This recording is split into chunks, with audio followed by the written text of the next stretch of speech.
Sir সমাং নেকি? কি সমাং নেকি? সমালে দেখুন। ও হয়তো।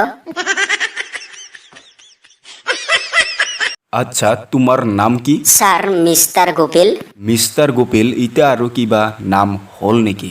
কিয় স্যাৰ, বাহিৰত দেখা পালং আপোনাৰ নাম মিস্টার তালুকদার যদি হয় তাহলে মোর নাম মিস্টার গোপিল কিয় নহয়?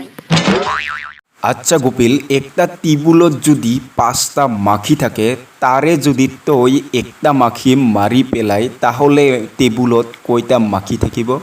স্যার একটা মাখি থাকিব। হয় নেকি? কিয়? স্যার একটা মাখি মারার লগে লগে 4টা মাখি ভয় খাইয়া পালিয়া যাব, তো যোনটা মাখি মরিব এই মাখিটাই একটাই মাত্র থাকিব। আচ্ছা গোপিল, তোমাৰ চাৰ্টিফিকেটত চালোঁ নাম্বাৰগিলা ঠিকে আছে, কিন্তু 2 বছৰ গেপ আছে যে, এই 2 বছৰ ক'ত গিছিল? জেলত আছিলুং স্যাৰ। জেলত কিয়?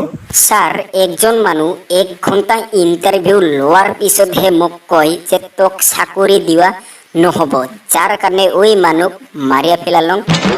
তো গোপিল, প্ৰথম প্ৰশ্ন, একটা এৰোপ্লেনত 10টা ডাঙৰ ডাঙৰ পাথৰ আছিল, তাৰে এটা পাথৰ যদি মাটিত দলিয়াই দিয়া হয়, তাহলে এৰোপ্লেনত কেইটা পাথৰ থাকিব? স্যাৰ 9টা পাথৰ থাকিব।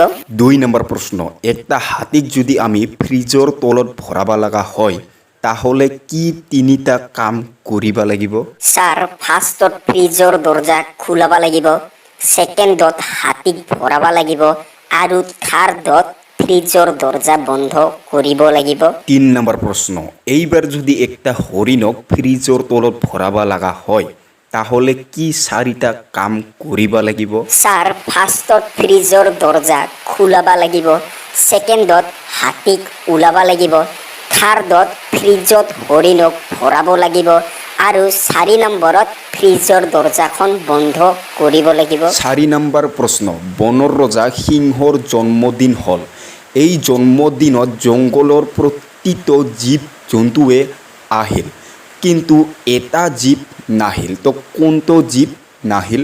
স্যাৰ হৰিণ, কাৰণ হৰিণক আমি ফ্ৰিজৰ তলত ভৰাইয়া ৰাখিছোঁ। 5 নম্বৰ প্ৰশ্ন, বনৰ ৰজা সিংহৰ জন্মদিন খাই থকাৰ সময়তে একটা বান্দৰৰ হঠাৎ মৃত্যু হ'ল, কিন্তু কেনেকে মৃত্যু হ'ল?